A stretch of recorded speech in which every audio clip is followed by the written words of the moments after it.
राधे राधे मेरे प्यारे भाइयों बहनों माताओं व बंधुओं।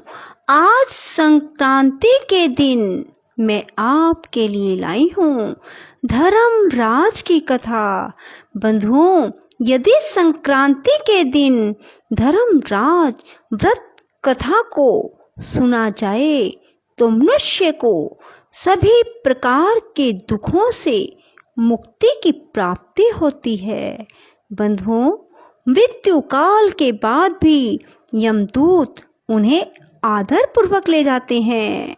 धर्मराज जी उसे सदा सुखी रखते हैं। बंधुओं, जो मनुष्य भी संक्रांति के दिन धर्मराज की व्रत कथा को सुनते हैं, यदि उसके कुछ पाप शेष रह भी जाते हैं तो शीघ्र ही धर्मराज जी उसे पाप नाश का उपाय बताकर शीघ्र ही पाप मुक्त कराने में सहायक बन जाते हैं। गरुड़ पुराण में भी लिखा है कि पापी लोगों को यमदूत महान कष्ट पहुंचाते हुए ले जाते हैं, परंतु धर्मराज जी की कथा सुनने वाले को यमलोक मार्ग में भी कष्ट नहीं प्राप्त होते और मोक्ष की प्राप्ति होती है। बंधुओं, यदि आपने हमारे चैनल को अब तक सब्सक्राइब नहीं किया तो जरूर करें और बेल आइकन दबाना ना भूलें, ताकि आपको हमारी आने वाली सभी वीडियोस की जानकारी सबसे पहले हो सके। बंधुओं, वीडियो को पूरी सुनने के बाद कमेंट बॉक्स में जय धर्मराज की जरूर लिखें। बोलो धर्मराज की जय। एक बार राजा बभ्रुवाहन महोदय पुर में राज्य था। वह राजा बड़ा धर्मात्मा, दयालु तथा गो, ब्राह्मण और अतिथियों का पूजक था। उसके राज्य में हरिदास नाम वाला महाविद्वान श्रेष्ठ ब्राह्मण था। उसकी पत्नी भी बहुत सुशील और धर्मवती थी, जिसका नाम गुणवती था। हरिदास विष्णु सेवक बड़ा तपस्वी था। उसकी पत्नी श्री भगवान की भगत और पतिव्रता थी। उसने हमेशा सभी प्रसिद्ध देवताओं के व्रत किए, परंतु धर्मराज की कहानी नहीं सुनी। वह गणेश जी के, चंद्रमा की, हरतालिका आदि देवियों के, राम जन्म, जन्माष्टमी, शिवरात्रि आदि शिव जी के सभी व्रत किया करती थी। बड़ी श्रद्धा से सदा एकादशी का व्रत करती हुई यथाशक्ति दान भी देती। अतिथि सेवा से कभी भी मुख नहीं रहती थी। इस प्रकार धर्म प्रायण यह वृद्ध अवस्था में मृत्यु को प्राप्त हो गई। तब यमदूत उसे आदर पूर्वक धर्मराज के पुर को ले गए। दक्षिण दिशा में पृथ्वी से कुछ ऊपर अंतरिक्ष में धर्मराज का बड़ा भारी नगर है, जो कि पापी लोगों को भयदायक है। धर्मराज का पुर 1000 योजन का है। वह चौकोर और उसके 4 द्वार हैं। नाना प्रकार के रत्नों से शोभायमान है। उसमें कई मनुष्य जो पुण्य भोगने को गए हैं निवास कर रहे हैं। स्थान स्थान पर गीत सुनाई दे रहे हैं, बाजे बज रहे हैं। उस नगर के 7 कोट हैं। उसके बीच में महासुंदर धर्मराज जी का मंदिर है। वह रत्नों का बना हुआ है और अग्नि, बिजली, बाल सूर्य के समान चमक रहा है। उसके दरवाजों की पेड़ियां स्फटिक मुनि की तरह हीरे की कनियों से आंगन चमक रहा है। उसके मध्य में अनुपम सुंदर सिंहासन पर धर्मराज भगवान विराजमान हैं। उनके पास चित्रगुप्त जी का स्थान है, जो मृत प्राणियों के पाप पुण्य का लेखा धर्मराज को सुनाया करते हैं। यमराज के दूत गुणवती को वहां ले गए। उनको देखकर वह भयभीत होकर कांपने लगी और नीचे मुख किए खड़ी हो गई। चित्रगुप्त जी ने उनके पूर्व जन्म में किए हुए पाप पुण्य का लेखा जोखा पढ़कर सुनाया।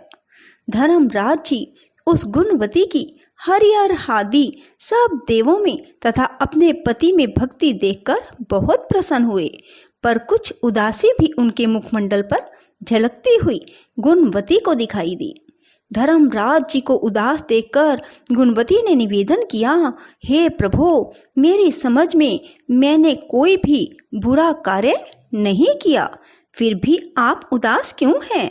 धर्मराज जी ने कहा, हे देवी, तुमने व्रत आदि से सब देवों को संतुष्ट किया है, परंतु मेरे नाम से तुमने कुछ भी दान पुण्य नहीं किया। यह सुनकर गुणवती ने कहा, हे भगवान, मेरा अपराध क्षमा करें, मैं आपकी उपासना नहीं जानती थी। अगर आप मुझे अब कुछ समय दें और धरती पर छोड़ दें तो मैं पुनः धरती पर जाकर आपकी भक्ति कर कर आऊं। यदि मैं आपके भक्ति मार्ग को आपके मुख से श्रवण कर वापस मृत्यु लोक में जा सकूं तो आपको संतुष्ट करने का उपाय कर पाऊंगी। धर्मराय ने कहा, सूर्य भगवान के उत्तरायण में जाते ही जो महापुण्यवती मकर संक्रांति आती है, उस दिन से मेरी पूजा शुरू करनी चाहिए। इस प्रकार साल भर मेरी कथा सुने और पूजा करें, इसमें कभी नागा नहीं करें। आपातकाल आने पर भी मेरे धर्म के इन 10 अंगों का पालन करते रहें।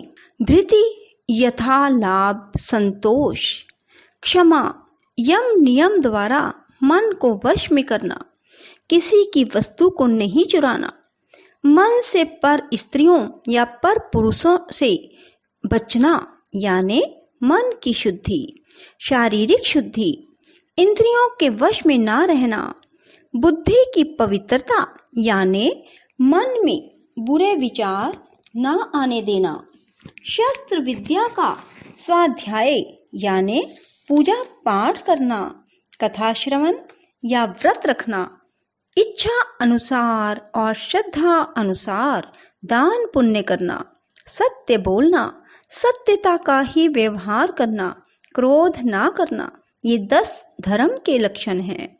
मेरी इस कथा को नियम से सदा सुनते रहें या पढ़ते रहें और यथाशक्ति दान पुण्य तथा परोपकार करते रहें। जब साल भर बाद फिर मकर संक्रांति आवे तब उद्यापन करते। सोने की या असमर्थ हो तो चांदी की मूर्ति बनवाएं। विद्वान ब्राह्मण के द्वारा पूजन हवन करें। मूर्ति की प्राण प्रतिष्ठा कर पंचामृत से स्नान करा षोडश उपचार से उसकी पूजा करें। मेरे साथ में चित्रगुप्त जी की भी पूजा करें। सफ़ेद काले तिलों के लड्डू का भोग लगाएं। हमारी पूर्ण तुष्टि के लिए ब्राह्मणों को भी जिमावें। बांस की छाबड़ी में 5.25 से धान्य ज्वार जो मुक्ता तुल्य मानी जाती है अर्थात मोतियों के समान मानी जाती है, भरकर गुरु या ब्राह्मण को भेंट करें। स्वर्ग में चढ़ने के लिए सोने या चांदी की पौड़ी भी दान में दें। सुंदर बनी शैया भी दान दें जिस पर मुलायम गद्दा, तकिया और रजाई हो। इसके सिवाय कंबल, पादुकाएं, बांस की लकड़ी, लोटा, डोर, 5 कपड़े, 5 वस्त्र भी दान दें। गोदान की समर्था हो तो श्वेत या लाल गाय मेरे लिए और काली गाय चित्रगुप्त जी के लिए दान दें।